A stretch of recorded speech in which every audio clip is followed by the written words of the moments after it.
Welcome to the Daily English channel. Today, Daily English shares a top-tier secret. From How to Win Friends and Influence People, the timeless classic by Dale Carnegie, a pioneer in communication and motivation. Published in 1936 with over 15 million copies sold. How to Win Friends and Influence People is the guiding star that helped icons like Warren Buffett and Lee Iacocca achieve remarkable success. Dale Carnegie, an American speaker, realized his students needed to learn how to connect with others, so he wrote this book to guide them and is on how to make a lasting impression, persuade and build strong relationships. Chapter 1. If you want honey. Don't kick the beehive teaches us. Don't criticize, don't complain, don't condemn. Instead, understand and encourage the spark. Change criticism. Kicking the beehive. Imagine kicking a beehive. What happens? The bees swarm out and sting you. Criticism works the same way. Carnegie tells the story of Gunn Crowley, a notorious New York criminal in 1931. Despite his serious crimes, he claimed to have a gentle soul. Sounds strange, right? Even mafia boss Al Capone thought he was misunderstood. The lesson: people protect their egos. When you criticize, they defend, resist, and won't change. Psychologist B.F. Skinner proved that praising good behavior is more effective than punishing mistakes. Understanding the key to opening hearts. Let's hear some amazing stories. Georgia manager used to yell at workers, "Put on your safety helmets now." Result: they resisted. After studying Carnegie, he changed his approach. Is the helmet uncomfortable? It protects you, the workers. Willingly wore their helmets and cooperated. Happily take U.S. President Abraham Lincoln. As a young man, he often criticized. Once nearly dueling over a mocking article. Later, when General Meade made a major mistake during the Civil War, Lincoln wrote a scolding letter but never sent it. He knew criticism would demoralize Meade and harm the army. Then there's Bob Hoover, a legendary pilot. When a mechanic used the wrong fuel, nearly causing a crash, Hoover didn't yell. He put his arm around the mechanic and said, "I trust you'll get it right next time." The mechanic fixed his mistake and became even more loyal. The story Father Forgets is deeply touching. A father scolded his son for a messy room and rushed eating, but seeing his son asleep, he realized why. Scold love helps a child grow. The common lesson: understanding and encouragement. Open the door to change. Criticism slams it shut. Apply it to day 3. Tips for work. Family and friends. 1. Work. An employee messes up data, annoying a client. Don't yell, "How could you do such a bad job?" Instead, say, "The data's off today, feeling pressured. Let's fix it together." Your ideas are always creative. They'll correct the mistake quickly. Feel confident and the team will bond. To family. Your kid's glued to YouTube. Neglecting homework. Don't shout. All you do is watch YouTube. Try. You love YouTube, huh? But I'm worried you'll fall behind in class. Let's make a study. Play schedule. Praise progress. You finished early today. I'm so proud. They'll study better and you'll grow closer. 3. Friends. Your friend's late and you're annoyed. Don't say you're always late, so disrespectful. Instead, try late today. Busy, huh? Let's meet earlier next time. I love hanging out with you. They'll try to be punctual and your friendship will strengthen. Live like Lincoln, love like a father. Carnegie's How to Win Friends and Influence People teaches us criticism is easy but useless. Understanding is hard but changes the world. Learn restraint from Lincoln. Trust from Bob Hoover. And love from the Father and Father Forgets. Apply this secret, and you'll see relationships transform. Workflow smooth and family life become happier. Chapter 2. The Greatest Secret in Dealing with People. The key to winning hearts and inspiring others to willingly do what you want? 1. The greatest secret. Sincere appreciation. Do you know what drives people to act? It's not money or power, it's the desire to feel important. Freud said humans crave recognition. And philosopher John Dewey claimed, the strongest motivator is the urge to express oneself. Lincoln wrote, everyone loves a compliment. But here's the issue: this need, as vital as eating or sleeping, is rarely met. So how do you get others to do what you want? Not by forcing or shouting, but through sincere praise and gratitude. This is the golden key. 2. Why forcing fails. Imagine pointing a gun at someone and yelling hand over the money. Are scolding an employee do better or you're fired? Are threatening a child? Misbehave and you'll get a spanking. What happens? They might comply. But grudgingly, with resentment or rebellion, employees may quit, kids may sneak around, and those threatened might turn against you. Forcing never creates lasting motivation. 3. The power of sincere praise. Instead of forcing, make others want to do what you desire. How make them feel important? Sincere praise focusing on their strengths ignites powerful motivation.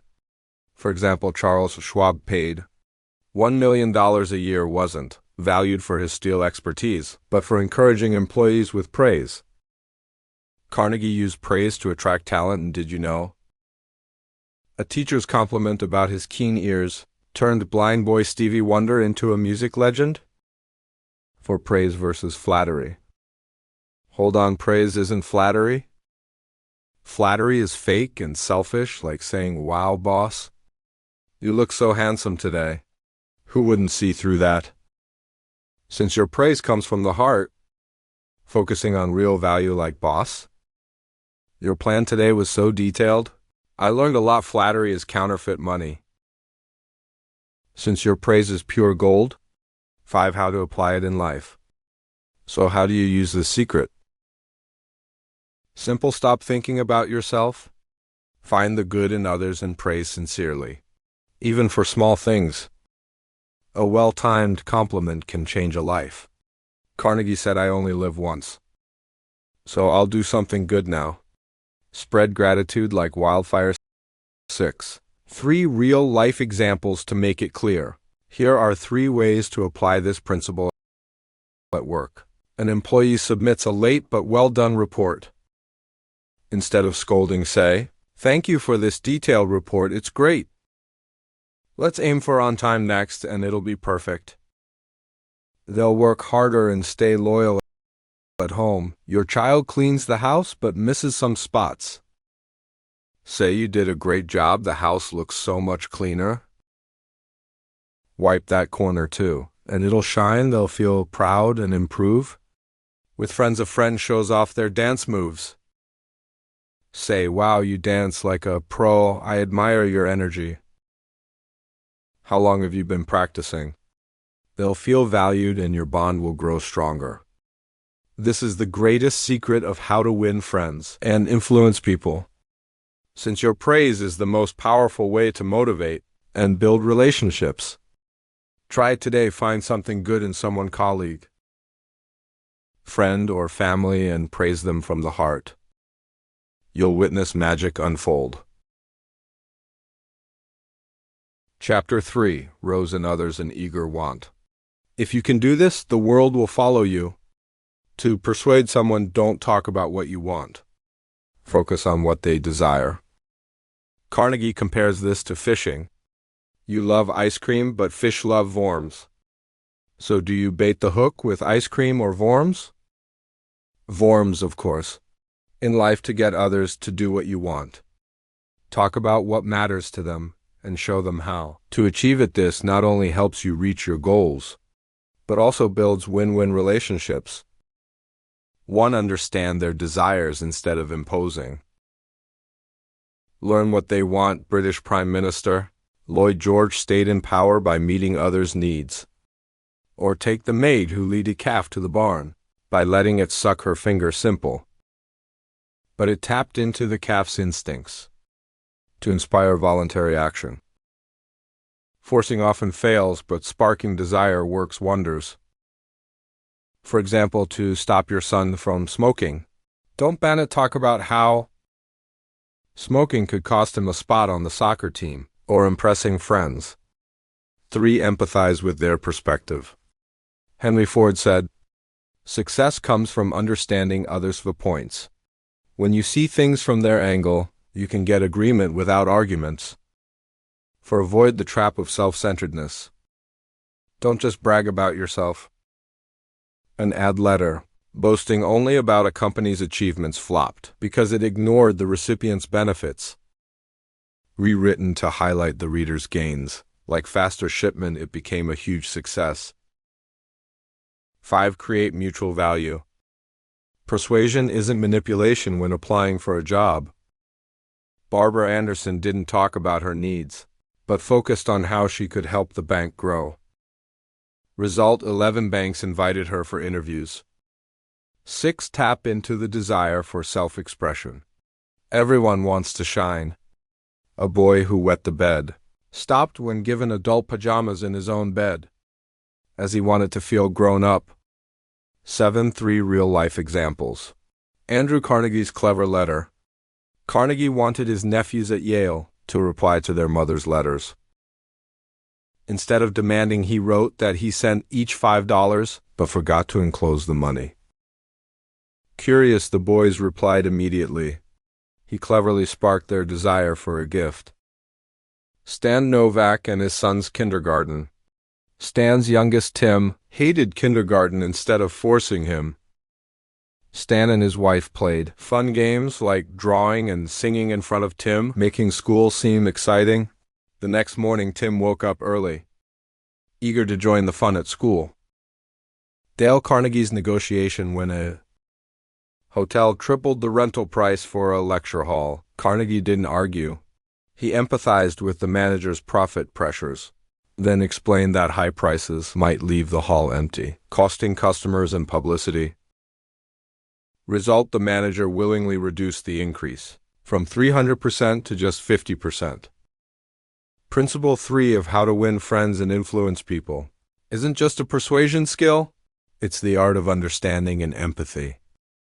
When you step into someone's shoes, grasp their desires, and align your goals with their wants, you create willing cooperation and lasting relationships.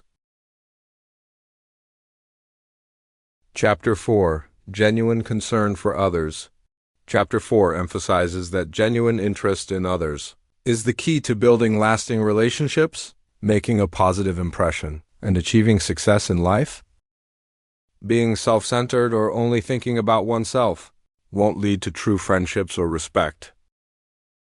Instead, showing sincere care, understanding, and enthusiasm for others not only benefits them, but also enriches our own lives. The core principle is that this interest must come from the heart, be authentic, and create mutual value. Key highlights. 1. Self-centeredness doesn't build true friendships. Focusing only on yourself or seeking attention through boasting makes it hard to form genuine connections. Those who disregard others often face difficulties and harm both themselves and those around them. To genuine interest is the foundation of success in art, business, or relationships. Loving and valuing others is critical to success. This interest must be selfless and sincere. 3 small acts of care make a big impact. Simple gestures like remembering birthdays, offering warm greetings, or listening attentively can build trust and loyalty. For enthusiasm and care create magic. Caring for others not only helps them, but also brings joy, motivation, and success to the giver. Boundless enthusiasm can lead to success in any field. Real-life examples. 1. Howard Thurston, the famous magician. Thurston's success wasn't just due to his magic skills, but his genuine love and care for his audience. He expressed gratitude, prepared meticulously, and told himself, "I love my audience," before each performance.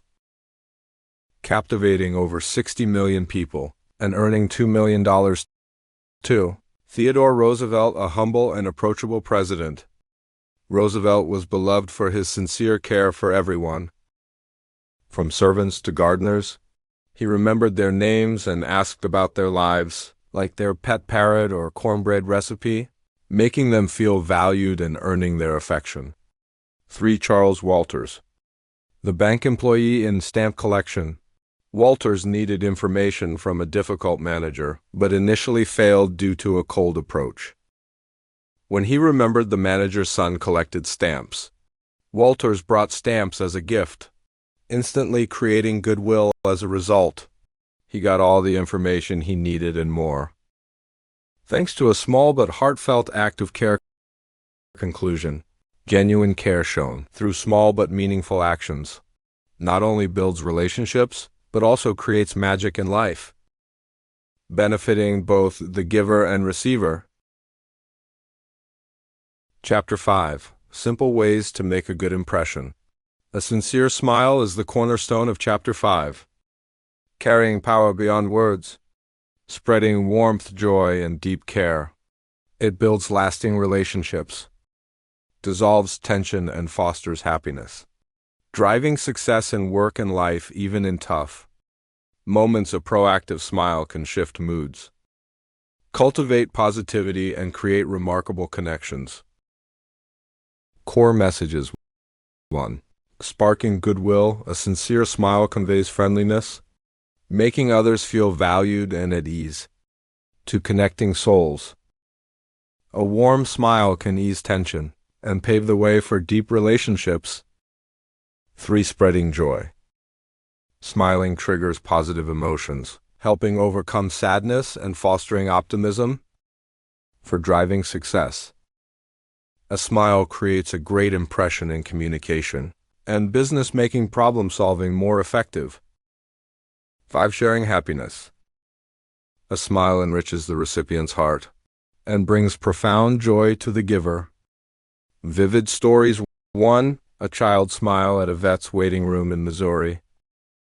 A 9 to 10-month-old baby deemed a radiant smile at a man frustrated by a long wait.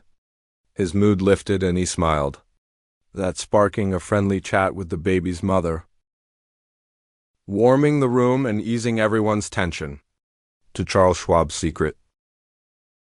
Successful businessman Charles Schwab considered his charming smile a key to success. His warmth through smiling built goodwill, strengthened relationships, and led to career heights. 3. William Steinhardt's transformation. William, a stockbroker, went from grumpy to friendly by deliberately smiling at his wife, colleagues, and clients. After 2 months, he found family happiness, smoother work, and stronger relationships, proving the transformative power of a smile. Conclusion: a smile is a priceless, simple yet powerful gift that can light up lives and spread happiness to those around us. By smiling sincerely, we not only make a great impression, but also plant seeds of joy, build lasting relationships, and find deeper meaning in life.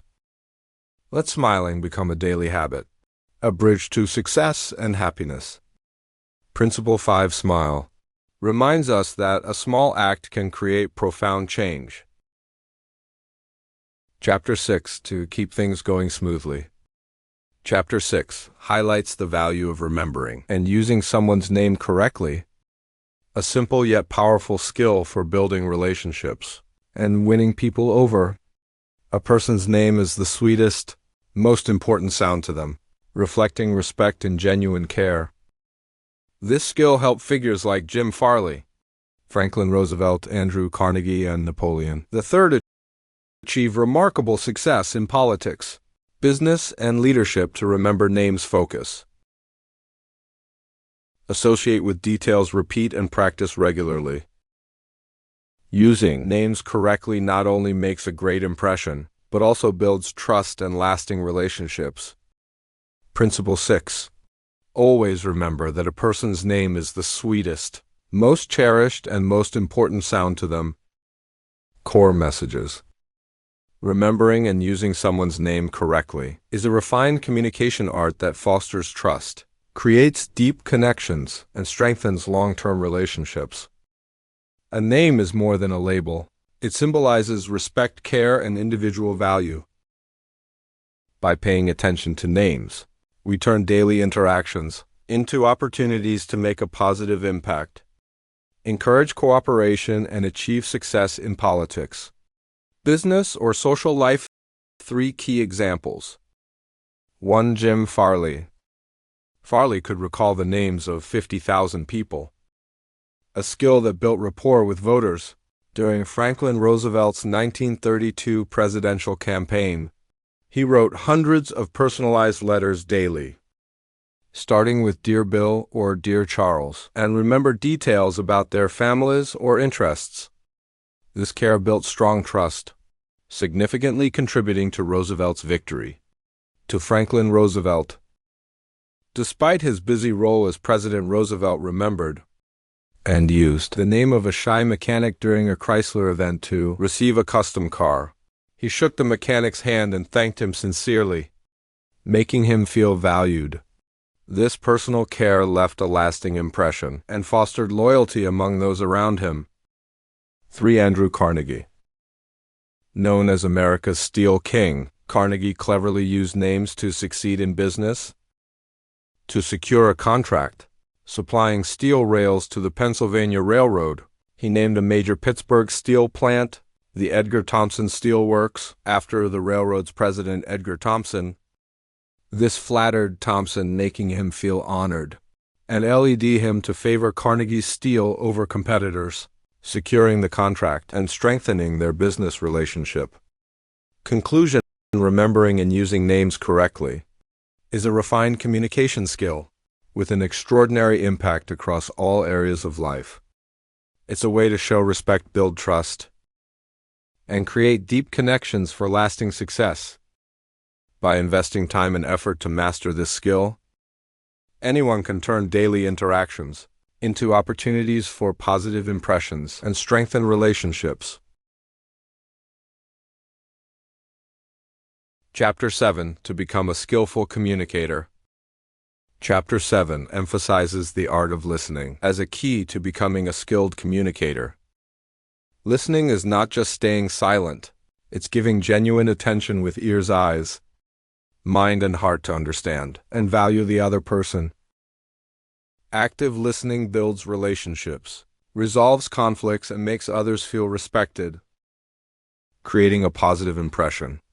Encouraging others to share about themselves and their concerns shows care, fostering connection and goodwill in communication. Core messages: 1. Active listening. Listen with ears, eyes, mind, and heart, showing empathy and genuine care. 2. Importance of listening. Listening makes others feel important, builds strong relationships in business, family, and society. 3. Encourage sharing, ask questions, and create opportunities for others to talk about themselves, making them feel valued and understood. For consequences of not listening: lack of attention can cause resentment, damage relationships, or ruin business opportunities. 5. Core principle. Listening well and encouraging others to share their concerns is the foundation of effective communication. 3 key examples. 1. The author and the botanist at a party. At a dinner party, the author spoke with a botanist, mainly listening and asking questions to encourage him to share his passion for plants and rare species. Though the author said little, the botanist later praised him as a fascinating conversationalist. This attentive listening made the botanist feel valued, leaving a strong positive impression. 2 million rupees. Devils at the coat store. Mrs. Douglas went to a store to complain about a faulty coat, but the salesperson interrupted, denied responsibility, and angered her, prompting her to leave. However, when the manager stepped in, he patiently listened to her entire story, showed empathy, apologized sincerely, and offered a new coat. This attentive listening and positive approach not only satisfied Mrs. Douglas, that also turned her into a loyal customer. 3 angry phone company customer. An irate customer called a phone company, furious about a billing error and threatening to sue. The company's troubleshooter spent 3 hours listening without interrupting or arguing, asking gentle questions to understand the issue and show empathy. The customer felt respected, agreed to pay the bill, and withdrew the lawsuit, proving that sincere listening can effectively resolve conflicts. Conclusion: listening is a powerful communication skill that shows respect and care for others. By listening sincerely and encouraging others to share, we build lasting relationships, resolve conflicts, and create deep impressions in work, family, and social interactions. Active listening is the key to becoming a skilled, likable, and trusted communicator. Chapter 8: Attracting Other People's Attention. Chapter 8 emphasizes building relationships. By focusing on others' interests and passions, by thoroughly researching and discussing what matters most to them, we create goodwill, deep connections, and achieve goals effectively. This principle applies not only in personal interactions but also drives success in business and social relationships. Timely, relevant words, aligned with others' interests, can have a significant impact, bringing peace, happiness, and even life-changing outcomes. Core Messages Principle 8. Talk about what interests others. To win hearts and connect with anyone, focus on what they love and are passionate about. Specifically, 1. Research their interests. Prepare by learning about what they care about. To listen sincerely. Pay attention to their emotions and passions to guide conversations naturally. 3. Focus on their favorite topics. Spend time discussing what they love, building strong relationships, and achieving goals effectively. 3 key examples. 1. Theodore Roosevelt's thorough preparation. Theodore Roosevelt was known for his captivating communication with diverse groups, from Texas cowboys to diplomats. His secret was researching his audiences' interests in advance. For example, when speaking with a horse trainer, he studied horse breeds and training techniques, then steer the conversation to these topics. This made the other person feel respected and open up, fostering a friendly and productive relationship. To William Leon Phelps and the polite lawyer.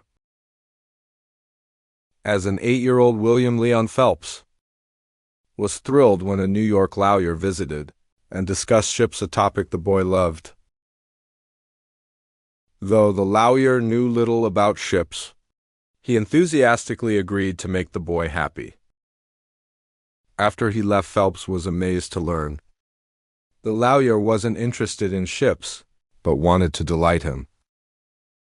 This genuine care left a lasting impression, showing that focusing on others' interests builds enduring goodwill. 3. Mr. Devon Y. Business Breakthrough. Mr.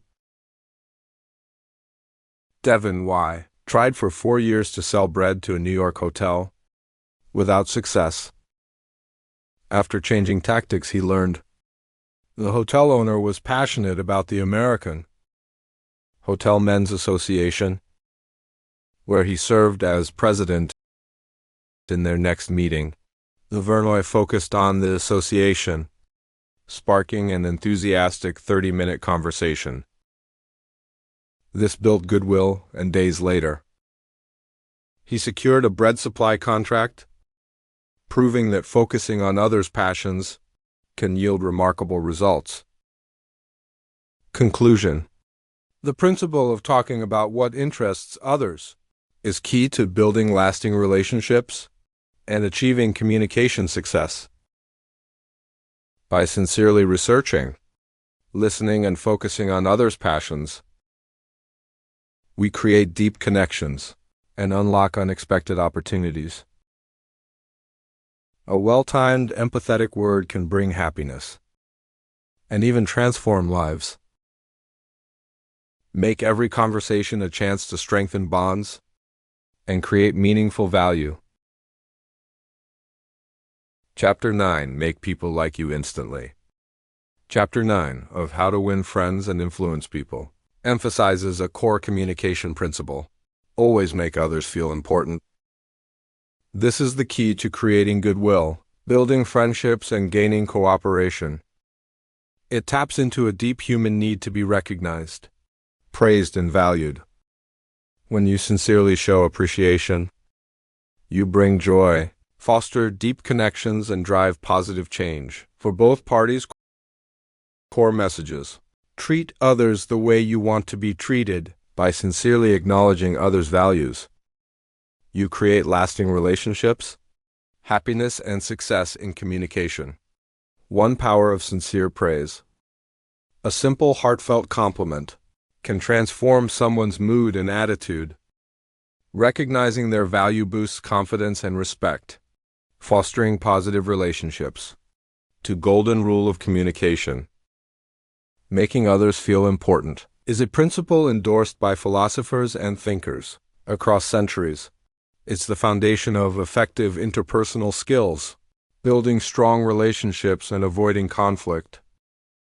3. Practical application. Apply this principle everywhere. Work.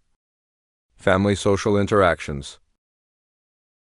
Small acts like saying thank you, acknowledging contributions, or showing care yield big results in goodwill.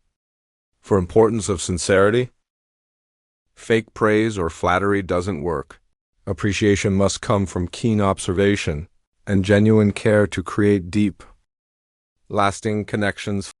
5. Long-term impact. Making others feel important boosts their confidence and creates enduring bonds, often leading to unexpected opportunities in work and life.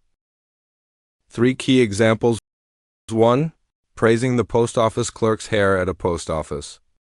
The author noticed a clerk looking bored with repetitive work while the clerk weighed letters. The author sincerely said, "I really admire your hair. It looks so stylish and masculine." Surprised, the clerk smiled brightly and responded modestly. The conversation became lively, and he shared that others had complimented his hair too. This simple praise made him feel valued, boosted his confidence, and likely brightened his day. To Hulking and Rossetti's poetry. Hulking, a poor boy who didn't finish 8th grade, wrote a piece praising Dante Gabriel Rossetti's poetry and sent it to the poet, touched by Cain's insight. Rossetti invited him to London as his secretary. There, Cain met famous artists who mentored him, leading to his success as a renowned writer with millions in wealth. Cain's sincere praise not only showed admiration, but opened a life-changing opportunity. 3. James Adamson and George Eastman.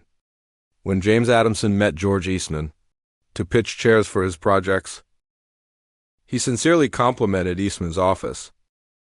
"Sir, this office is stunning. I've never seen such a refined workspace." Though busy, Eastman opened up, gave Adamson a tour, and shared personal stories. The tour conversation led to a $90,000 order and a lasting friendship. Adamson's genuine appreciation created a deep connection and business success. Conclusion.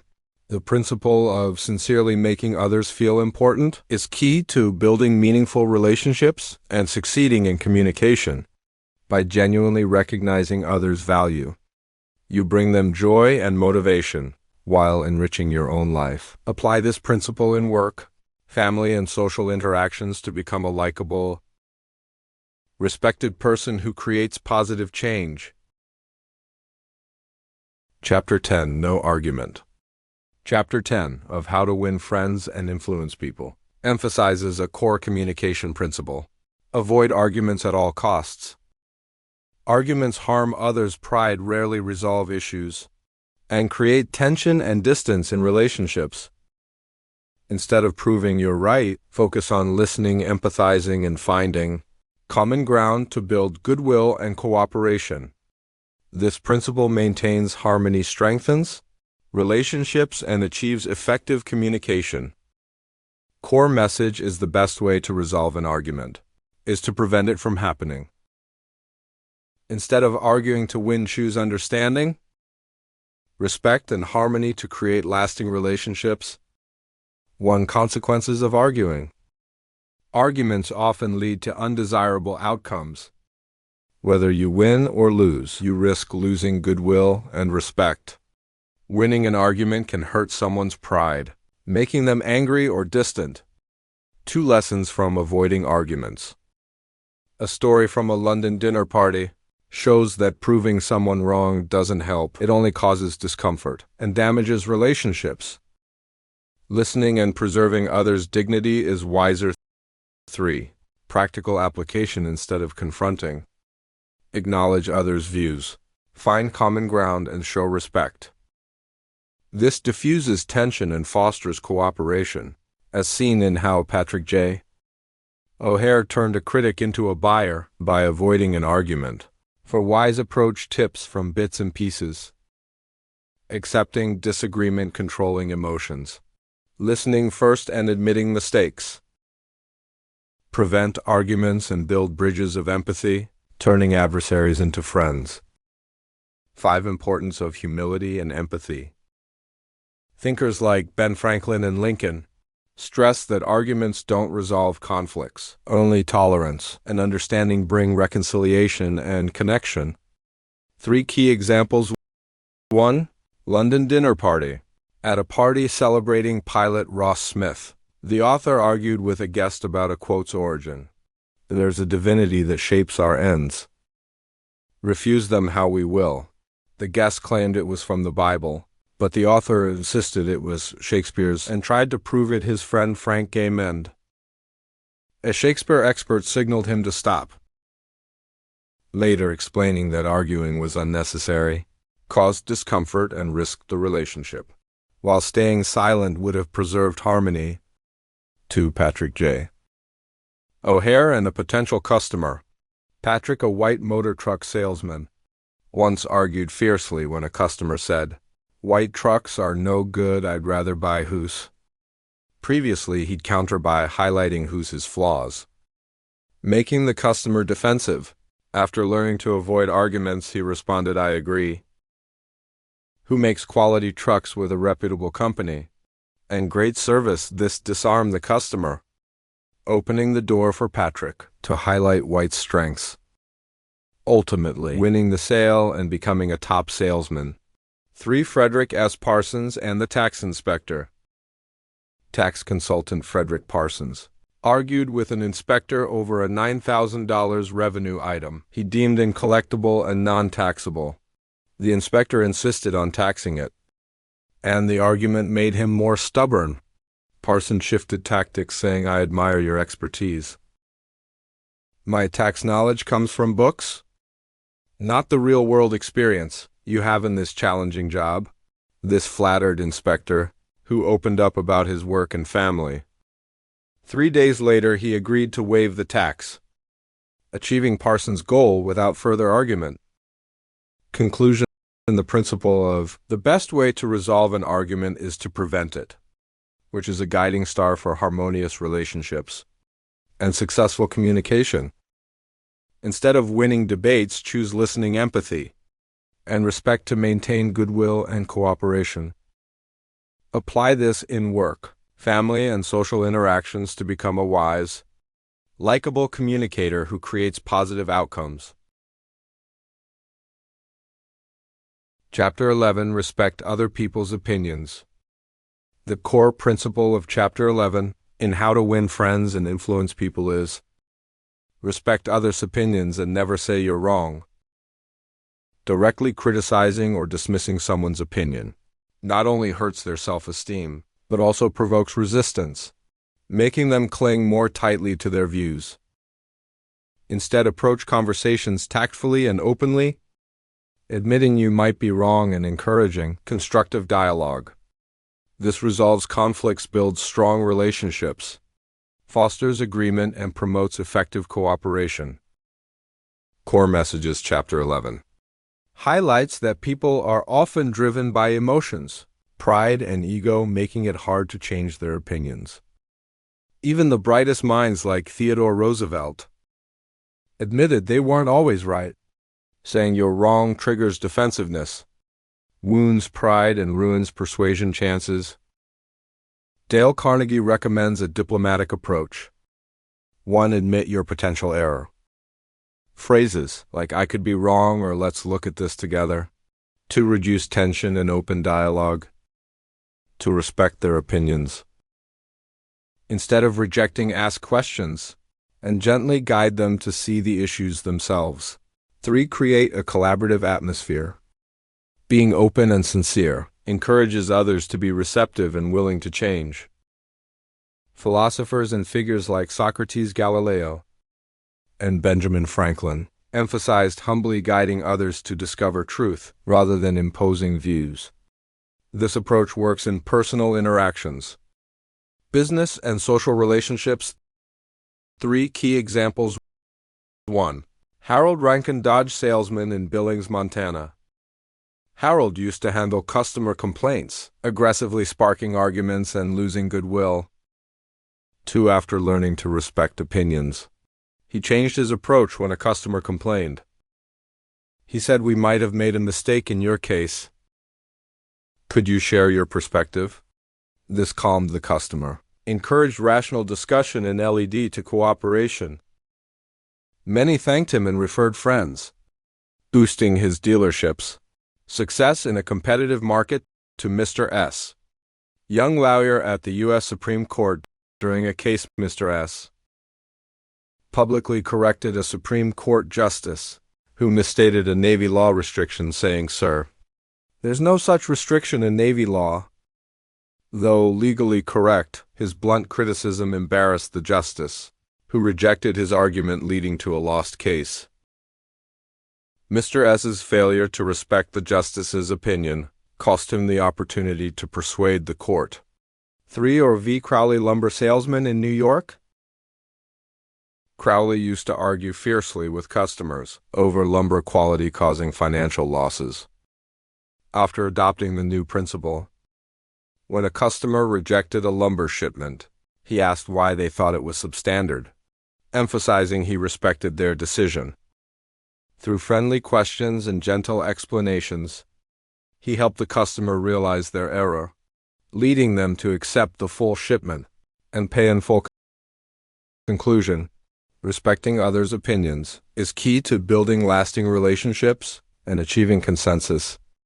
Instead of criticizing or imposing, use humility, tact, and sincerity to guide others to see issues for themselves. This resolves conflicts and fosters trust and cooperation. As Ernest Hemingway said, "The rarest talent is recognizing talent in others." Apply this principle to become a refined communicator, attentive listener, and successful in all aspects of life. Chapter 12. Frankly admit your mistakes. Chapter 12 emphasizes the value of admitting mistakes openly in communication and relationship building. Instead of hiding, justifying, or blaming others, sincerely and proactively owning errors resolves conflicts, shows humility, responsibility, and respect. This prevents arguments, builds trust, encourages forgiveness, and strengthens relationships. Admitting mistakes before being criticized gives you control, demonstrates nobility, and opens opportunities for growth. Core messages. 1. Admit mistakes quickly and sincerely. Owning errors immediately with honesty shows confidence and humility, avoids unnecessary arguments, softens opposition, and creates a positive dialogue. To resolve conflicts and tension, admitting errors before criticism turns tense situations into opportunities for open discussion, reducing confrontation and fostering understanding.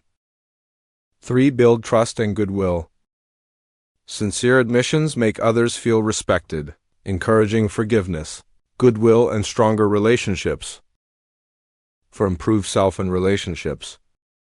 Admitting mistakes is a chance to learn, enhance communication skills, and build lasting relationships based on sincerity and respect.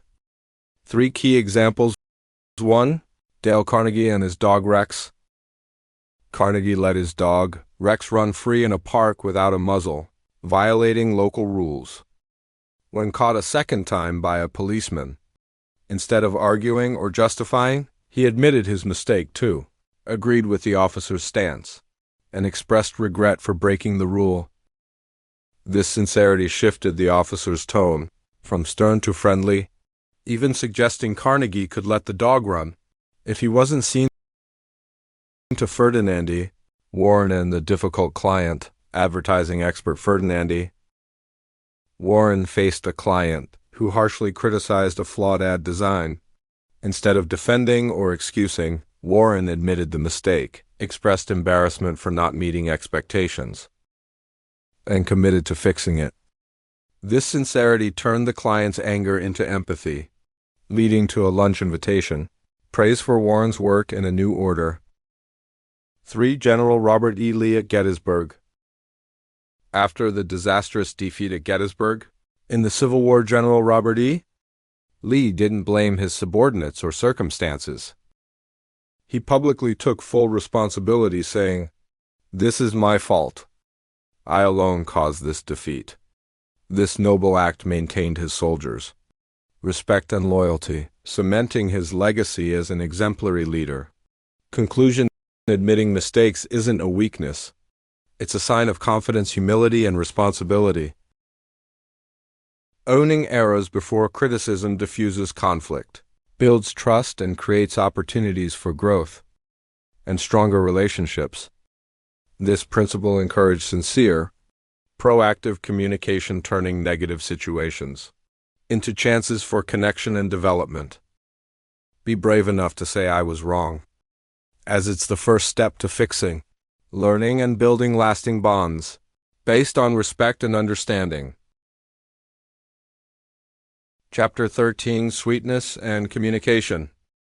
Chapter 13 emphasizes that a friendly, sincere, and empathetic approach is key to resolving conflicts, building relationships, and persuading others. Instead of using harshness, confrontation, or force, approaching with kindness and understanding wins hearts and minds, yielding positive outcomes. Real-life stories, from Rockefeller handling a strike to negotiating rent reductions, show the power of gentleness and communication. Core messages: the friendly, sincere, and empathetic attitude is the key to building consensus and persuading effectively, far surpassing confrontation or criticism.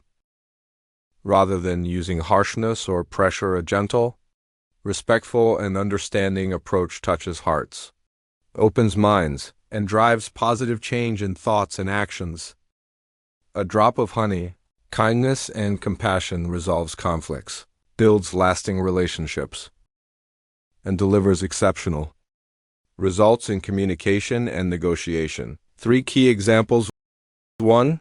John D. Rockefeller in the 1915 Colorado strike. Rockefeller faced a tense strike at his Colorado Iron and Fuel Company too. Instead of criticizing or threatening, he chose a friendly, sincere approach. In a speech to the miners, he expressed gratitude, called them friends, and emphasized mutual benefits. He spoke of visiting their families and fostering cooperation. The strikers returned to work without demanding a raise, and the hostile atmosphere dissolved. To Robert F. Black and the White Motor Strike. When 2,500 white motor employees struck for higher wages, President Robert F. Black didn't respond with anger or threats. He praised their peaceful protest, provided baseball bats and gloves for recreation, and offered a bowling area.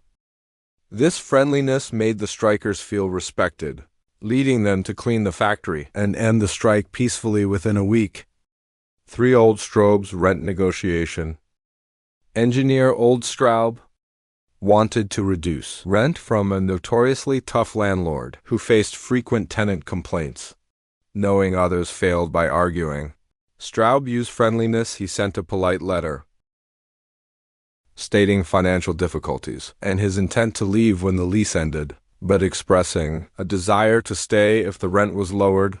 When the landlord visited, Straub greeted him warmly, praised his well-maintained property, and listened to his frustrations with other tenants' complaints, like 14 critical letters or unreasonable noise demands. This empathy moved the landlord, who offered a significant rent reduction, and even asked if Straub wanted the apartment redecorated, exceeding expectations. Conclusion: the principle of always starting with a friendly attitude is a timeless lesson on the power of kindness and communication. Like the fable of the sun and wind, gentleness and sincerity make others receptive, far more than force or criticism. By approaching with empathy, respect, and goodwill, we resolve conflicts and build lasting relationships.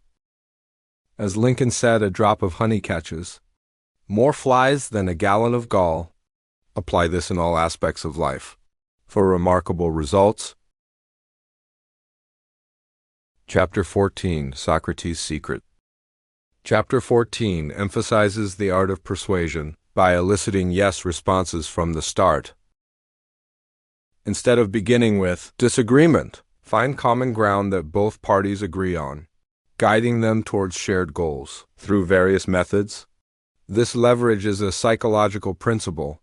Saying no makes people defensive due to pride, while yes opens their minds, like a marble rolling smoothly, known as the Socratic method, inspired by the Greek philosopher Socrates. This involves asking clever questions to gain agreement step by step, leading others to accept ideas they initially opposed. Gentle, friendly questions avoid conflict and pave the way for effective persuasion. Core messages. Asking questions that prompt immediate yes responses is key to effective persuasion. Starting with common ground, using empathy and clever questions, builds consensus without conflict, achieving communication goals. 3 key examples. 1. James Everton at Greenwich Savings Bank. A customer refused to provide personal information for opening an account, complicating the process. Instead of arguing, James Everton applied the yes principle, asking, "Sir, if something happened to you, would you want your account funds to go to your heirs?" The customer said, "Yes, of course." Everton continued, "So providing family details ensures we follow your wishes, right?" Another yes followed this tactful approach, focusing on the customer's benefit.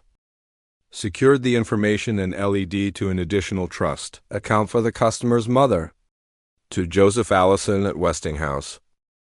Joseph Allison, a Westinghouse sales rep, faced a chief engineer who refused to buy machines, claiming they ran too hot. Instead of defending, Allison agreed, "Mr. Smith, if the machines are too hot, you shouldn't buy them. Machines must meet association temperature standards, right?" The engineer said yes. Allison asked, "The machine room is about 35 degrees Celsius, plus the 34 degrees Celsius standard makes 69 degrees Celsius. Would touching 69 degrees Celsius water burn you?" The engineer admitted yes. Allison concluded, "So avoiding touching the machine solves the issue, right?" The engineer agreed and ordered $35,000 worth of machines. Free Socrates' art of persuasion. Socrates used questions to persuade without arguing. Discussing ethics, he asked, "Do you agree people should act for the community's greatest good?" The response was yes, he continued. "So good actions must be fair and harmless, right?" Another yes followed through logical questions. Socrates led his opponent to accept ideas they initially opposed, leaving a legacy of persuasive artistry. Conclusion: the Socratic method is a refined communication art, emphasizing empathy and cleverness in guiding others. Using questions to elicit yes builds consensus, and effective persuasion avoiding conflict. This applies in business, debates, and personal interactions. As a Chinese proverb says, "He who treads softly goes far." Gentle, smart communication opens hearts and achieves goals.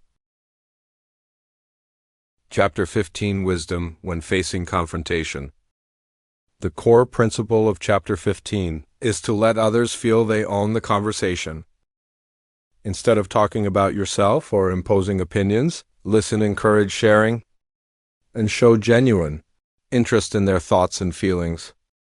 Timely silence yielding the floor, and a respectful attitude build strong relationships and yield benefits in business, family, and social interactions. Core message is 1. Listening persuades people. Trust and open up more when you listen, instead of dominating with your own thoughts. Listening shows respect and helps understand their concerns. 2. Yielding connects. Letting others express themselves makes them feel satisfied and more receptive to you later. 3. Maturity through care. Caring about others' issues over your own reflects maturity and wisdom in communication. 4. Strategic silence. Knowing when to stay quiet and yield is a rare skill that builds positive impressions and avoids conflict. 5. Avoid envy with humility. Don't boast, take a humble stance to foster friendliness and prevent resentment. 3 key examples. 1 car seat cushion company rep. A sales representative for a car seat cushion company, unable to speak due to laryngitis, pitched to a major automaker's panel. LED by its president unable to talk. He let the president highlight the cushion's benefits, sparking a lively discussion. Smiling and nodding, the representative unexpectedly secured a $1.6 million contract, proving that yielding can lead to major success. 2 Barbara Wilson and her daughter Lori. Barbara Wilson's relationship with her daughter Larry deteriorated due to constant orders and interruptions. When Lori broke the rules to go out, instead of scolding, Barbara sadly asked, "Why did you do that?" Lori shared her pressures and feelings. Listening, Barbara realized Lori needed a friend, not a controlling mother. Yielding to Lori's expression healed and strengthened their bond. 3 Charles T. Kubely's job interview. Before an interview, Charles T. Kubely researched his prospective boss and asked about his entrepreneurial journey. The boss eagerly shared his struggles and successes. Kubely listened, encouraging more sharing, impressed. The boss asked briefly about Kubely's experience and hired him, thanks to his yielding and connection building. Conclusion: letting others feel they own the conversation emphasizes the power of listening and humility in communication. By being patient, encouraging expression, and showing genuine care, you build lasting relationships and unlock unexpected opportunities. In business and life, sometimes silence and yielding are the most effective ways to persuade and connect. Chapter 16 to get the highest cooperation. The core principle of Chapter 16 is, let others believe the idea was theirs first. Instead of imposing your opinions, subtly suggest allowing others to propose or feel ownership of the idea. This fosters cooperation, motivates action, and inspires commitment with enthusiasm and pride. This principle leverages human nature. People prefer following their own ideas over being forced into others. Feeling they originated an idea drives dedication and pride, avoiding resistance or resentment. Core messages: 1. Respect and encourage participation. Instead of dictating, create opportunities for others to propose ideas, making them feel valued and respected in decision-making.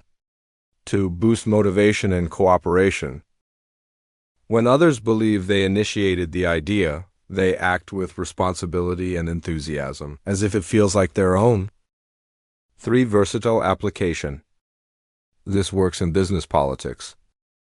sales and personal relationships, building consensus and reducing conflict. For ensure satisfaction and commitment, feeling heard and valued fosters cooperation and long-term support. 3 key examples. 1. Adolf Sells inspires his team. Adolf Sells, manager of a Philadelphia car showroom, noticed his team's lackluster performance. He held a meeting sincerely asking, "What do you expect from me to work better?" He noted their suggestions: training, positive environment recognition. He then asked, "What can I expect from you?" The team committed to honesty, creativity, unity, and efficiency. This ignited their spirit, boosting sales dramatically in a short time. 2. Theodore Roosevelt's political strategy. As New York's governor, Theodore Roosevelt needed to appoint officials. Instead of deciding alone, he invited opposing party leaders to nominate candidates. When their choices didn't align with his, he tactfully rejected them, citing public disapproval or mismatch, and gently guided them to nominate his preferred candidate. The leaders felt respected and had no reason to oppose their own nominee, ensuring satisfaction. 3. X-ray machine salesman and Dr. L. A salesman sent a letter to Dr. L., a hospital equipment buyer in Brooklyn, inviting him to review a new X-ray machine and offer improvement suggestions, emphasizing his expertise. Flattered as no supplier had sought his input, Dr. O. scheduled a visit, studied the machine, and realized it met the hospital's needs perfectly. He decided to buy it, feeling it was his own choice. Conclusion: letting others believe the idea was theirs is a refined communication art, rooted in understanding human nature. Suddenly suggesting and allowing others to propose ideas maximizes cooperation and builds harmonious relationships. This fosters creativity, responsibility, and satisfaction, yielding success in business, politics, and personal interactions. Stay humble, listen, and respect others' ideas for the best outcomes. Chapter 17. Put yourself in others' shoes. The core principle of Chapter 17 is sincerely see things from others' perspectives to build strong relationships and resolve conflicts effectively. Put yourself in their shoes, understanding their thoughts, feelings, and motives, instead of criticizing or imposing. Empathizing with their viewpoint fosters connection, reduces conflict, and achieves consensus. Core messages. 1. Understand their motives. People act based on their circumstances, experiences, and motives. Understanding these unlocks insight into their behavior and personality. 2. Empathize. Don't criticize. Criticism breeds resistance, but seeing things from their perspective saves time, reduces frustration, and enhances communication. 3. Build consensus and save face. Respecting others' viewpoints makes them feel valued, encouraging agreement and cooperation. 4. Application in all relationships. Empathy is the foundation of successful communication, from personal relationships to professional settings, fostering happiness and a sustainable career. 3 key examples. 1. Sam Douglas in the garden. Sam Douglas often complained that his wife spent too much time gardening, with poor results causing hurt feelings and tension. After a communication course, he realized he hadn't understood her passion. One day he joined her in weeding and watering, praising her for transforming the barren garden. This brought her joy, kindled their shared happiness, and strengthened their marriage. To the forest fire lesson. The author caught boys lighting a fire in a forest to cook, worrying about fire risks initially. He threatened punishment, receiving resentment. Changing tactics, he rode up cheerfully, shared his own childhood fire lighting stories, and gently explained fire dangers, teaching them to clear leaves and extinguish safely. The boys complied happily and thanked him, creating a friendly cooperative atmosphere. 3. Flexible management. A manager noticed an employee's frequent tardiness, affecting team progress instead of criticizing. He had a private talk learning that the employee struggled with childcare and traffic. Offering flexible hours and support, the manager and the employees respect, boosting loyalty and performance. Conclusion: seeing things from others' perspectives is not just a communication skill but an art of living. By understanding and respecting others' viewpoints, we resolve conflicts and build lasting relationships, in family work and beyond. As George Washington Carver said, "The true measure of maturity is how we treat others." Empathy reveals not just barriers, but the stars in others' hearts. Chapter 18. What Everyone Wants. Chapter 18 emphasizes that empathizing with others' desires and feelings is key to resolving conflicts, building goodwill, and creating positive relationships. Everyone craves understanding and love. By sincerely empathizing, acknowledging their emotions, and standing in their shoes, you can turn tense situations into opportunities for connection. Saying, "I completely understand how you feel.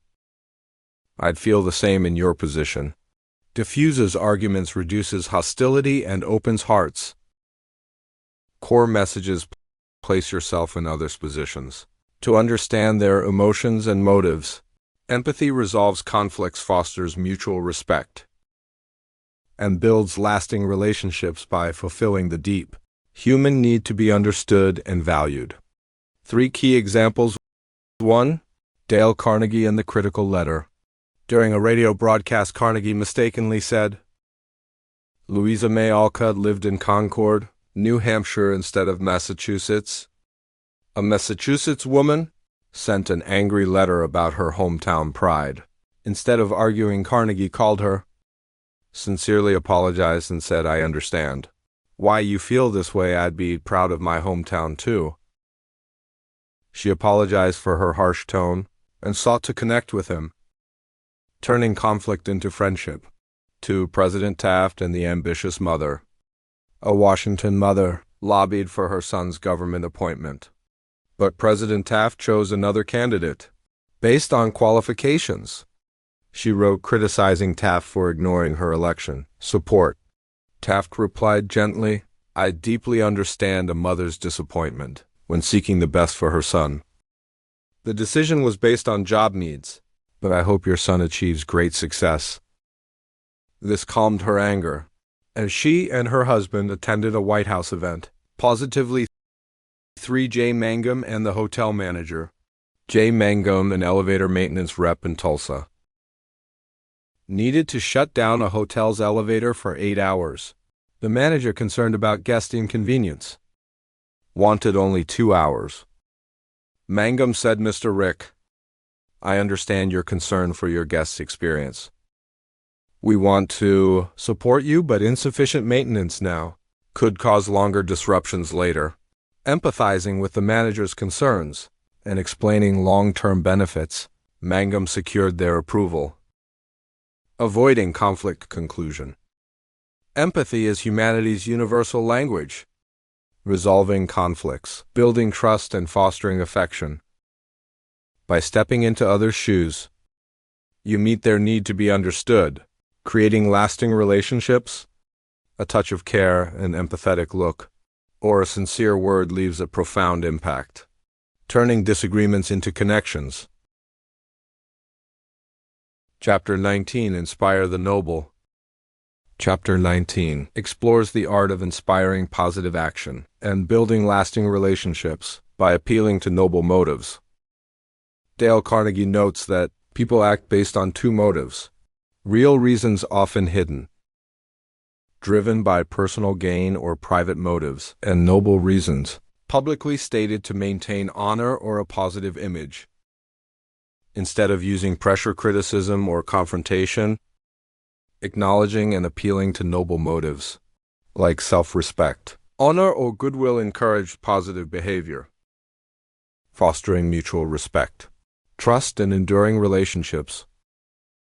Core message is 1. Trust in noble qualities, believe in others' honesty, honor and goodwill to inspire positive actions, to honor self-respect, praise, and acknowledge noble values to encourage behavior, driven by honor and responsibility. 3. Foster long-term cooperation. Build trust and deep relationships for lasting, mutual benefits. 4. Achieve goals effectively. Use nobility to achieve results, without confrontation or pressure. 3 key examples. 1. Hamilton J. Farrell and the Glenolden tenant. Hamilton J. Farrell, a landlord in Glenolden, Pennsylvania, faced a tenant, Mr. Doe, who wanted to break a 4-month lease in winter, risking financial loss. Instead of legal threats, Farrell appealed to honor. Mr. Doe, I've always believed you're a man of your word. Please consider staying a few more days. If you still want to leave, I'll respect that. But I trust you'll honor your commitment. This stirred his sense of duty, and he and his wife stayed until the lease ended, avoiding loss and maintaining a friendly relationship. To Lord Northcliffe's polite request. Lord Northcliffe was upset when a newspaper published his photo without permission. Instead of a harsh protest, he wrote, "Please don't publish my photo. My mother dislikes it and I don't want to upset her." By appealing to family values, he elicited understanding, and the newspaper complied immediately, preserving a cordial relationship. 3. James L. Thomas and debt collection. James L. Thomas was tasked with collecting debts from 6 customers who disputed repair bills, claiming errors instead of legal threats. He met each one, listened sincerely, and said, "I'm sorry for our company's inconvenience. You know your car best, so please review the bill as if you were a president. We'll follow your suggestions." This respect empowered them, leading 5 to pay in full with minor adjustments, and all 6 bought new cars from the company later, building lasting ties. Conclusion: appealing to noble motives is a smart communication strategy, rooted in trust and human goodness. Encouraging actions based on honor and self-respect, achieve goals and build lasting relationships. As Goethe said, if you inspire someone to reach for good, they will achieve it. Apply this principle to create positive change and lasting value.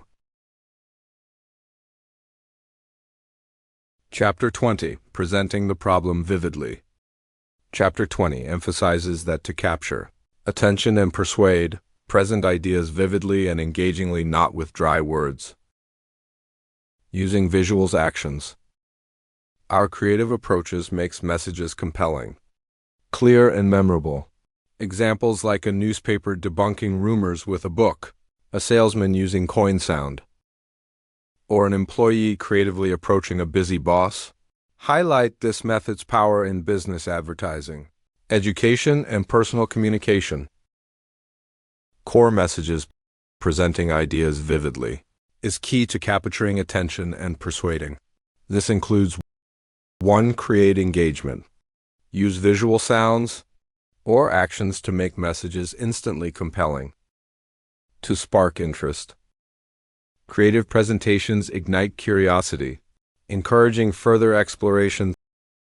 3. Drive action. Vivid presentations lead to quick decisions or actions from the audience. 3 key examples. 1. Philadelphia Evening Bulletin's rumor rebuttal. The Philadelphia Evening Bulletin faced rumors of too many ads and little news. The editors compiled the daily issue's content, news photos, events into a 307-page book. Daily news sold for a few cents. This vivid display showcased the paper's rich content, quickly debunking rumors and restoring its reputation. To Jim Yemen's unique sales tactic.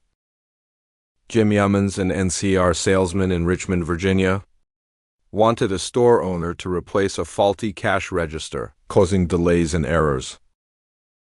Instead of explaining, he said, "You're losing pennies every time a customer passes," and tossed coins on the floor, their jingle grabbing attention. This vivid act made the owner recognize the issue and buy new registers. 3. Mary Catherine Wolf's clever letter. Mary Catherine Wolf in Mishawaka, Indiana needed to meet with her busy boss about a critical issue. She sent a formal letter with a pre-written reply form, stating, "Dear Mrs. Wolf, I can meet you at time on date for minutes." This creative approach secured a same-day appointment and a productive hour-long meeting resolving key issues. Conclusion: presenting ideas vividly transforms them into compelling, clear, and persuasive messages. Using visuals, actions, or creative methods captures attention, sparks interest, and drives action. This principle excels in business, education, and personal communication, ensuring lasting impact. Chapter 21. Inspire the spirit of overcoming challenges. Chapter 21 emphasizes the importance of fostering a competitive spirit and motivation to overcome challenges, to achieve success in work and life. Instead of using coercive measures or threats, creating an environment that encourages healthy competition, stimulates the desire to demonstrate capabilities, and overcomes fear, will help individuals and teams achieve results beyond expectations. Challenges are not only opportunities for growth, but also a driving force for individuals to prove their worth, leading to positive and sustainable change. Core message: igniting the spirit to rise above challenges is the key to boosting performance, unlocking potential, and creating turning points in life. By providing opportunities to face difficulties, showcase abilities, and overcome fears, we not only foster individual growth, but also build an inspiring and productive work environment. 3 key examples. 1. Charles Schwab's story at an underperforming workshop. Charles Schwab did not reprimand the workers, but simply asked a worker how many batches were completed in a shift, -1 batches, and wrote the no. 6 prominently on the floor. The evening shift saw this number, felt the challenge, and raised the output to 7. The next day's shift responded with 10. This healthy competition sparked enthusiasm, transforming the workshop into the most productive in the factory. To Theodore Roosevelt's story. When Theodore Roosevelt faced the risk of being removed from the New York gubernatorial nomination due to legal issues, he panicked and considered withdrawing. Thomas Callier Platt challenged him. Is the hero of San Juan Hill no different from a coward? This challenge spurred Roosevelt to continue his campaign, ultimately leading him to become the President of the United States, profoundly impacting the nation. 3. Frederick Hertzberg's story. Behavioral scientist Frederick Hertzberg discovered that the most powerful motivator in work is not money, benefits, or the work environment, but the nature of the work itself. A job that is engaging, challenging, and allows employees to demonstrate their abilities fosters commitment, motivation, and high performance. General conclusion: fostering the spirit to overcome challenges is an art of leadership and self-development. By creating opportunities to confront difficulties, we not only drive progress, but also help individuals discover their limitless potential. Encourage yourself and those around you to embrace challenges as they pave the way to success and maturity. Chapter 22. Before criticizing praise. Chapter 22 highlights that sincere praise before offering criticism makes the recipient more receptive to feedback, reduces resistance, and promotes effective improvement. Praise fulfills the human desire for recognition and respect, creating a positive mindset to accept constructive feedback. Core message 1. Psychology and communication. Praise makes the listener feel valued, more open to criticism, reduces tension, and enhances communication effectiveness. To application in leadership and business. Praising before criticizing builds positive relationships, encourages change, and avoids causing harm. 3. Human desire. Everyone craves recognition. Timely, sincere praise creates strong motivation and paves the way for collaboration. 3 key examples. 1. President Calvin Coolidge. Coolidge noticed his secretary frequently made punctuation errors in administrative reports affecting their quality. Instead of criticizing, he smiled and said, "You're wearing a beautiful dress today. You look very elegant and professional." The secretary blushed and smiled. Feeling noticed, he then gently added, "You do great work. But if you pay a bit more attention to punctuation, the reports will be even better." She happily agreed and quickly improved her typing skills. To Abraham Lincoln and General Joseph Hooker. During the Civil War, Lincoln was disappointed with General Hooker's public criticism of superiors and negative attitude, which undermined troop morale. In a letter to Hooker, Lincoln began, "I greatly admire your courage, tactical skill, and confidence, qualities essential for an outstanding general." He then tactfully added, however, "Your criticism of colleagues is weakening the troops' morale. I hope you can restrain this and focus on victory." Feeling respected, Hooker took the feedback to heart and adjusted his behavior. 3. W.P. Guy and the copper supplier. Guy faced delays in a project due to a Brooklyn supplier failing to deliver copper materials on time. Instead of arguing, he visited the supplier and said, "I looked through the directory and found you're the only person in Brooklyn with such a unique name. Your production facility is also impressive and modern." The supplier, flattered, opened up God, then said, "With your capability, I'm confident you can help us deliver on time." The supplier immediately prioritized the order, ensuring the project was completed on schedule. General conclusion. Offering praise before criticism is an effective communication strategy that builds trust and encourages positive change. Sincere praise turns difficult conversations into opportunities for collaboration. As Maudlin said, "Nothing costs less than praise." Thanks and apologies. Use praise like anesthesia to make feedback gentle and effective. Chapter 23. Indirect criticism. Chapter 23 emphasizes that indirect criticism is the art of pointing out mistakes, subtly avoiding harm to self-esteem by using sincere praise, gentle suggestions, or actions instead of words. This method encourages others to recognize and correct their errors while fostering respect and promoting positive change. Core message 1. Protecting self-esteem. Direct criticism often triggers resistance or loss of trust. Indirect methods make others feel respected, encouraging them to accept and improve. To praise combined with suggestions. Start with sincere praise. Replace but with and to transition to improvement. Suggestions making criticism more acceptable. 3. Actions instead of words. Subtle actions or specific behaviors can convey powerful messages without causing conflict or discomfort. For respecting human nature, people naturally take pride in themselves, and indirect criticism avoids harm. Motivating change without pressure. 3 key examples.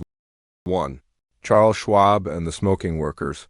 During a lunch break, Schwab caught workers smoking under a no-smoking sign at the factory. Instead of reprimanding them, he smiled, handed each a cigar, and said, "Boys, if you smoke outside the restricted area, I'd be all for it." This gentle yet sharp remark made the workers realize their rule violation while appreciating his respect. As a result, they voluntarily followed the rules without feeling insulted. To John Wanamaker and the neglectful sales staff. While inspecting a Philadelphia store, Watermaker noticed a customer waiting at the checkout, while sales staff chatted in a corner. Instead of scolding them, he quietly stepped behind the counter, served the customer himself, and handed the item to the staff to wrap without a word.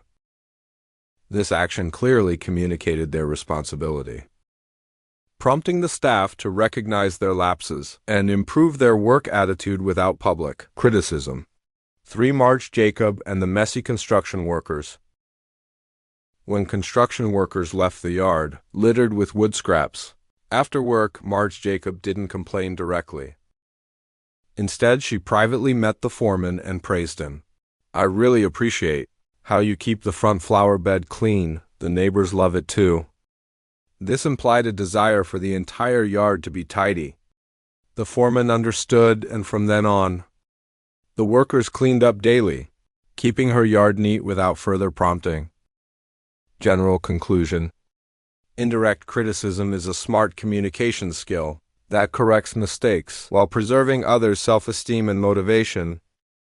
Through sincere praise, subtle suggestions, or actions instead of words, we achieve the goal of correction while building lasting relationships and inspiring positive change. This method is particularly effective in management, education, and daily interactions, making us respected leaders or colleagues. Chapter 24. Recognize your own mistakes before criticizing others. Chapter 24 in Dale Carnegie's work highlights the importance of acknowledging one's own mistakes before criticizing others, rather than delivering direct hurtful criticism. Humbly admitting personal shortcomings makes the recipient more receptive to feedback, fostering relationships built on respect and understanding. This principle encourages self-reflection, empathy, and a tactful approach to communication, leading to positive change without tension or conflict. Core message: acknowledging one's own mistakes reduces defensiveness in the person being criticized, demonstrating maturity, wisdom, and enhancing the critic's credibility. By putting yourself in others' shoes and sharing your own errors, you create an open communication environment that encourages improvement without hurting self-esteem. 3 key examples. 1. Josephine Carnegie's case. Dale Carnegie noticed his niece Josephine. His secretary frequently made mistakes at work. Instead of harsh criticism, he reflected on his own youthful errors. He began his feedback by admitting he had made many foolish mistakes himself, and that Josephine was actually doing better than he did at her age. This approach made Josephine feel respected and harmed and motivated to improve her work positively. To be G. Dillestone's Casey. G. Dillestone, a Canadian engineer, faced issues with a new secretary who repeatedly made spelling errors in documents. Instead of criticizing, he sat beside her and shared that he too often misspelled words and relied on a notebook to check them. By admitting his own flaws, he made the secretary feel at ease, reducing her pressure and significantly improving her work quality. 3. Clarence Sirison and his son. Clarence Sirison discovered his 15-year-old son Davis smoking.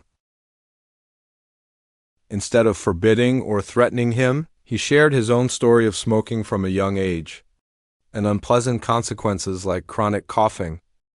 Without forcing him, he simply recounted his experience, prompting Davis to reflect and decide not to smoke before graduating from high school. This conversation not only changed Davis's behavior, but also inspired Zahir Hussain to quit smoking himself. General conclusion: the principle of judge yourself before criticizing others is a profound lesson in humility and empathy in communication. Admitting your own mistakes is not a sign of weakness, but a display of wisdom and confidence. By putting yourself in others' positions, sharing personal experiences, and avoiding judgmental attitudes, we inspire others to change, while maintaining respect and harmony in relationships. Always remember, if you cannot hold your head high and admit your mistakes, those mistakes will control you. Acknowledging errors not only elevates your own value, but also paves the way for personal growth and deeper connections with those around you. Chapter 25. Suggestions instead of commands. Chapter 25 emphasizes the effective communication and management principle of using suggestions and questions instead of direct orders to create a respectful environment, encourage collaboration, and spark creativity. This approach minimizes resistance, builds trust, and fosters a sense of responsibility.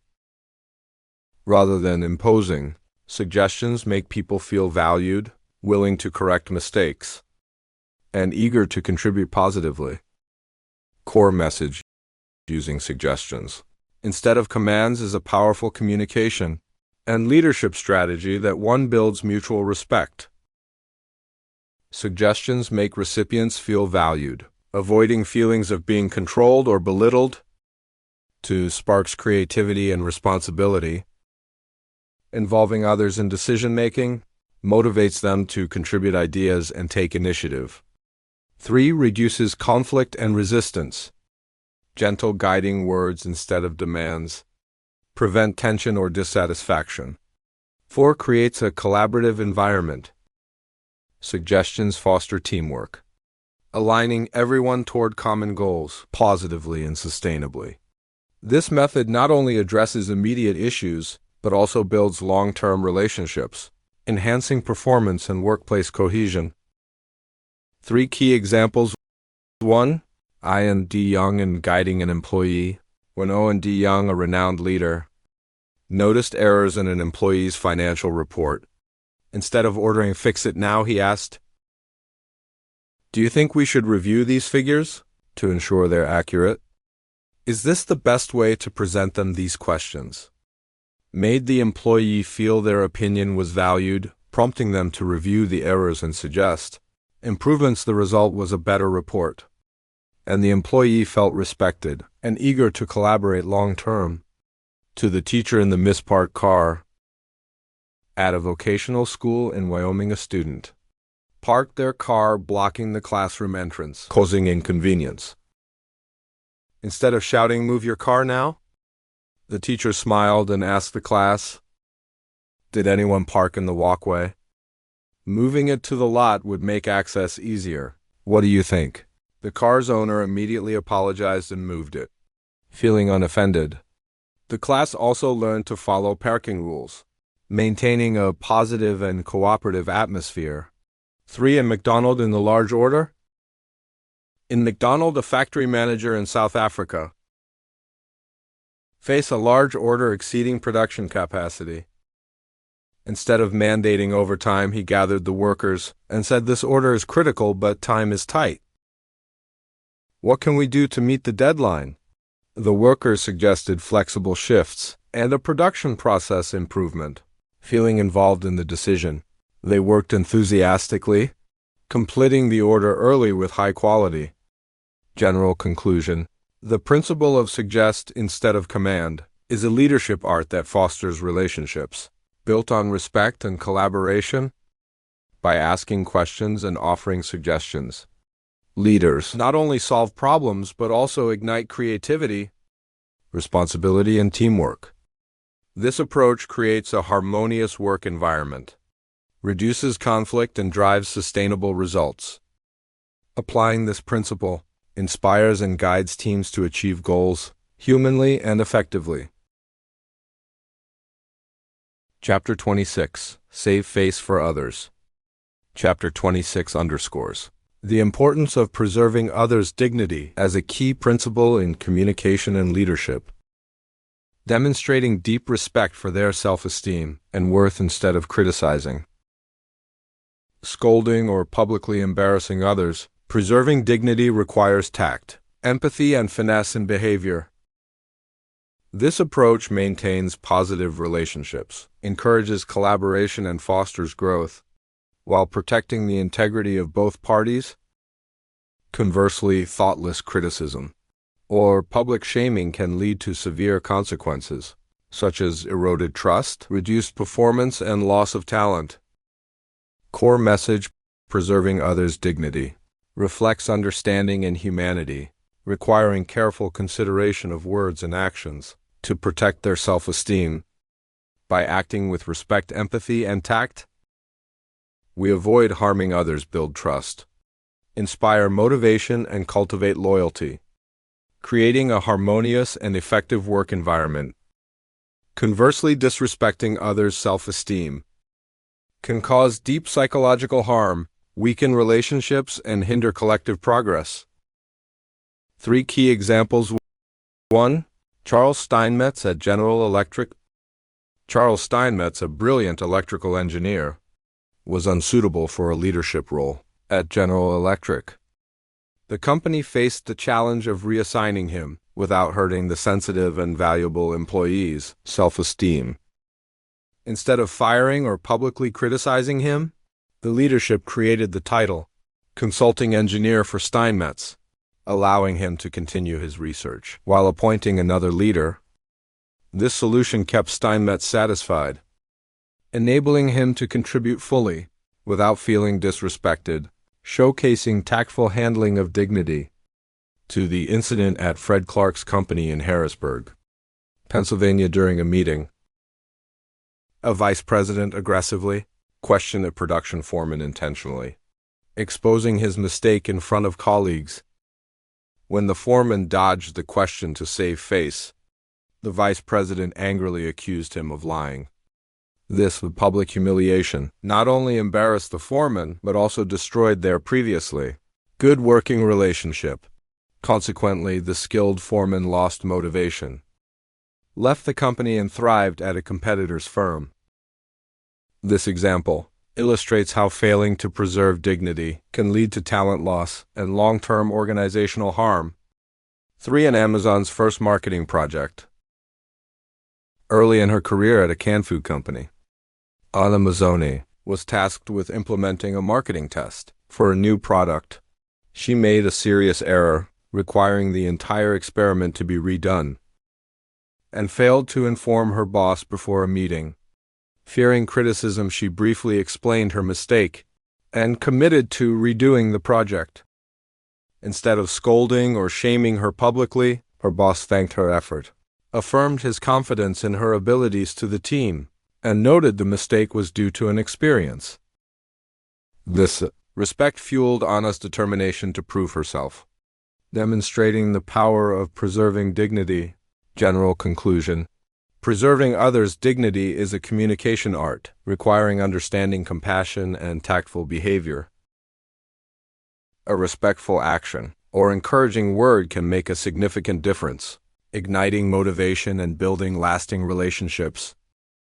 Conversely, thoughtless criticism can cause deep harm, erode trust, and hinder growth.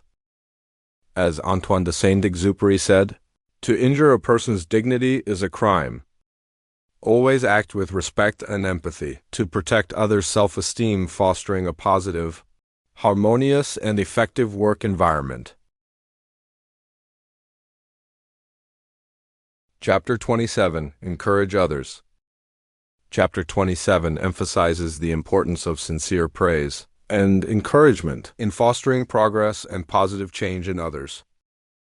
Praise, even for small steps, can create powerful motivation, helping people grow, overcome challenges, and achieve great success. In contrast, criticism and reprimand often hinder development, while timely, heartfelt encouragement, like sunlight, nurtures potential and awakens the deep-seated desire for recognition and appreciation in everyone. Core message: sincere, specific, and timely praise has the power to transform lives, unlock potential, and encourage positive behavior.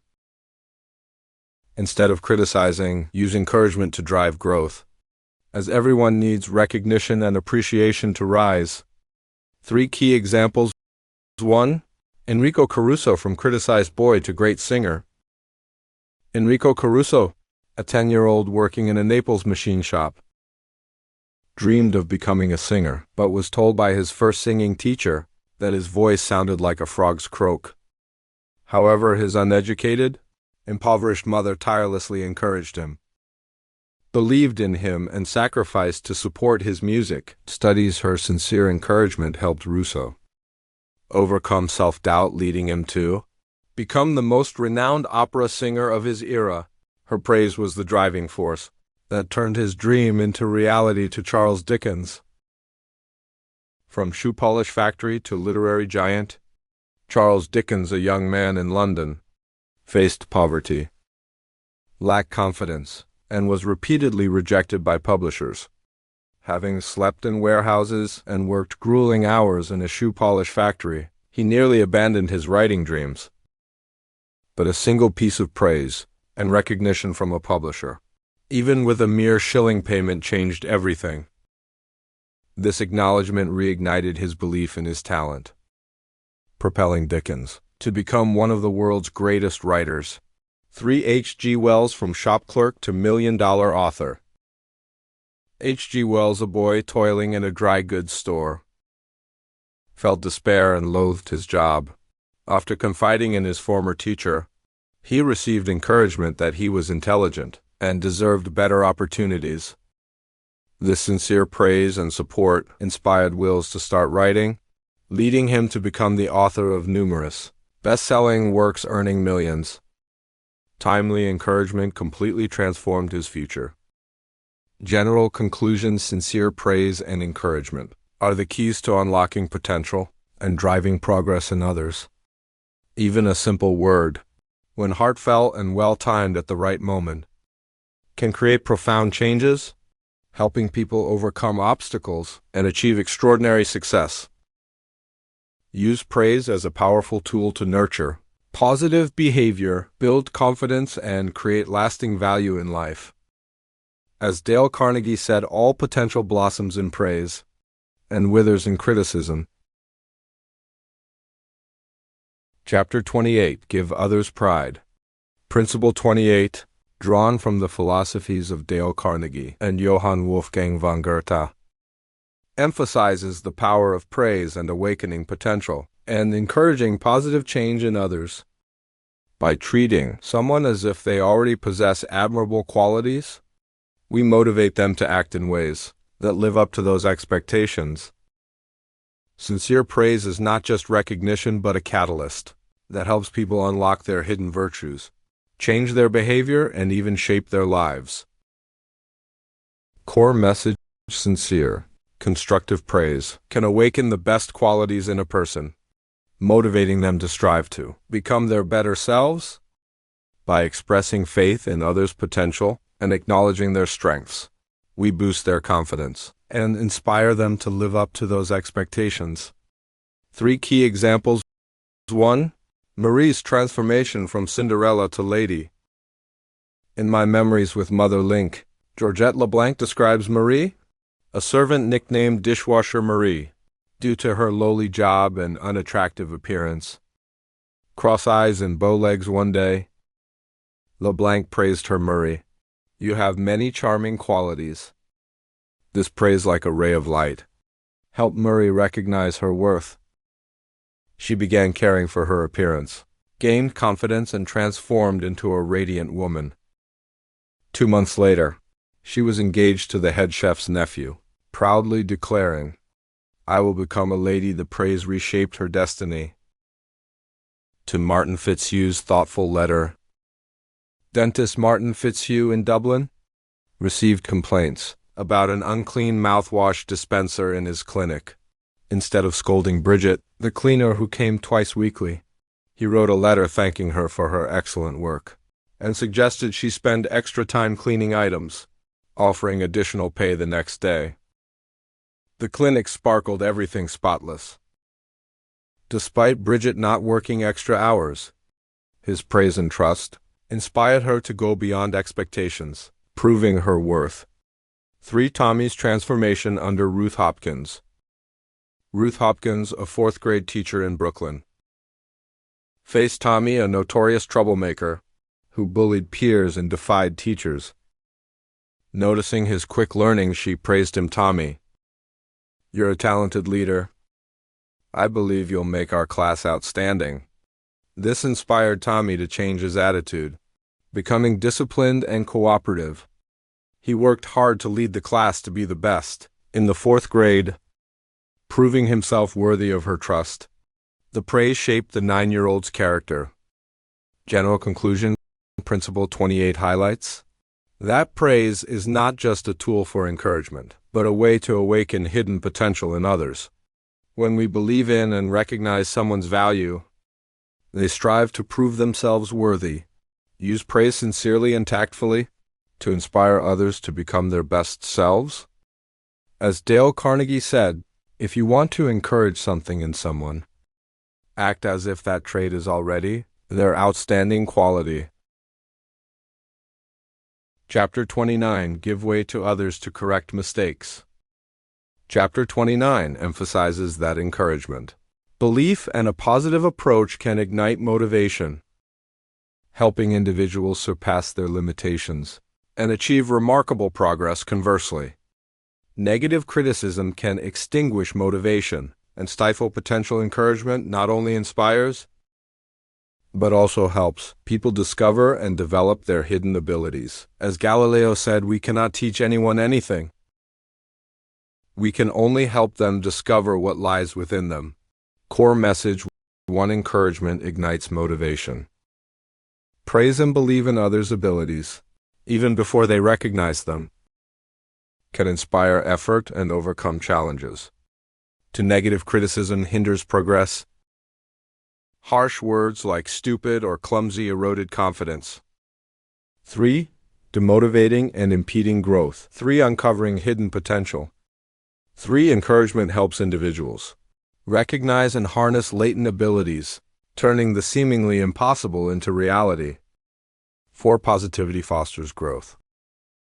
An optimistic approach, setting small goals and celebrating progress, create a supportive environment for self-improvement. 5. Role of a guide. Instead of dictating or instructing, a guide should inspire, helping others discover and develop their own capabilities. 3 illustrative examples. 1. The man learning to dance. A 40-year-old man forced by his fiancée to learn dancing lacked motivation and was criticized by his first instructor, leading him to quit. His second instructor praised him, perhaps not entirely truthfully, saying he had a natural sense of rhythm and was born to dance. This praise boosted his confidence. Spurring diligent practice from a clumsy dancer, he became an accomplished one. To David's journey beyond limitations. David, a 15-year-old with brain damage, attending a special class, struggled to memorize multiplication tables. His parents noticed his interest in radios and TVs and encouraged him to study math to pursue telecommunications, using numbered cards for math practice. They set a goal for him to name them correctly in 8 minutes, praising each improvement and celebrating with fun dances. David not only mastered multiplication, but excelled in algebra, won a science award, and was elected to a university honor society. 3. Breakthrough in sales. A new salesperson consistently missed sales targets and felt insecure after being criticized as incompetent by a former manager. The new manager recognized his strong communication skills, praised them, and encouraged their use. In building client relationships, while setting small improvement goals, the salesperson achieved initial successes, gained confidence, refined skills, and became one of the team's top performers. General conclusion: encouragement and belief in others' potential can create miraculous changes, helping them overcome psychological barriers and unlock hidden abilities. Negative criticism, however, easily extinguishes motivation and fosters self-doubt. The 3 examples show that with proper encouragement and guidance, anyone can achieve extraordinary success. As Galileo noted, our role is not to teach, but to help others discover and unleash their best qualities. Use words and actions to inspire, as they are the key to unlocking limitless human potential. Chapter 30. Honor others. Chapter 30 highlights the art of encouraging others to do what you want by making them feel important and happy. Instead of imposing, acknowledging others' values, subtly suggesting and motivating based on their interests yields better results. This principle fosters cooperation goodwill, and positive attitude changes in both work and life. Core message: to motivate others to act as you desire, make them feel respected, valued, and benefited from fulfilling your request. Sincerity, empathy, and tact are key to achieving consensus. 1. Acknowledge others of value. Making people feel important. Encourage them to willingly accept and act on your suggestions. 2. Motivate through personal benefits. Framing requests to highlight benefits for others drives action. 3. Assign roles and titles. Giving specific responsibilities or titles can transform attitudes and behaviors. For leadership principle: to change behavior or attitudes, be sincere, avoid overpromising. Understand your goal. Empathize with their desires and present requests, emphasizing their benefits. 5. The power of tact, even if not always successful. Valuing others increases the likelihood of achieving goals, even by just 10%, which is progress. 3 key examples. 1. Colonel Edward M. House sues William Jennings Bryan. When President Woodrow Wilson chose Colonel House as a peace envoy instead of William Jennings Bryan, House had to deliver the news without angering Bryan. He tactfully explained that the president valued Bryan's critical role in the government, and sending him would draw unwanted public attention, complicating the peace mission. This explanation not only used Bryan's disappointment, but also made him feel valued by the president and government, maintaining positive relations. Today, Lafayette motivates Jeff to pick pears. Jeff, a boy who disliked picking up fallen pears, and often did it sloppily, left many behind. Dale, a farer, turned the task into a fun game. He offered Jeff $1 for each full basket of pears, but deducted $1 for any missed ones. This challenge excited Jeff, who meticulously collected every pear, even double-checking the garden. Farrier had to ensure Jeff didn't pick pears from the tree, to cheat, showing how engaged Jeff became. This approach turned a tedious task into an engaging challenge, making Jeff work efficiently and enthusiastically. 3. Günther Schmidt transforms a lazy employee. Günther Schmidt, a West German grocery store owner, struggled with a lazy employee who repeatedly failed to label prices, frustrating customers despite reminders and threats. She didn't change, so we gave her a new role. Price manager, responsible for overseeing and pricing all goods. This title and responsibility made her feel valued, transforming her attitude.